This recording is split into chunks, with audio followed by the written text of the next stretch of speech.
ধুত আর ভালো লাগছে না, রোজ বৃষ্টি, ঝমঝম করে বৃষ্টি লেগেই আছে। কিন্তু বৃষ্টির দিনে সন্ধেবেলা কিছু ভাজাভুজি খেতে কিন্তু ভালোই লাগে, বৃষ্টিটা পছন্দ না হলেও বলো।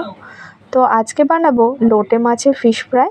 তার জন্য লোটে মাছগুলোকে কাঁচি দিয়ে মধ্যেখানে কাঁটাটা বের করে ভালো করে কেটে সেটাকে ধুয়ে নিয়েছি।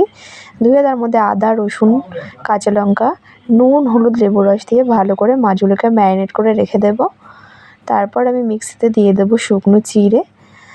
এখানে আমি চিঁড়ের গুঁড়োটা ব্যবহার করব, সেই জন্য চিঁড়ে আমি এখানে গুঁড়ো করে নিচ্ছি। এটাকে ভালো করে গুঁড়ো করে নেব।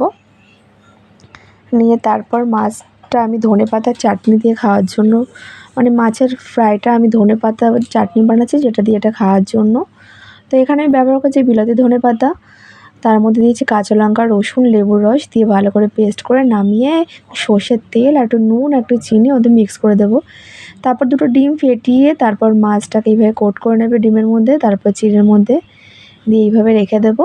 তারপর তেল গরম করে লাল লাল করে ফ্রাই করে নিলেই কিন্তু তৈরি হয়ে যাবে লোটে মাছের ফিশ ফ্রাই। তো দেখো ঠিক এরকম একটা হয়েছিল, আর চাটনিটাও খুব দারুণ খেতে হয়েছিল।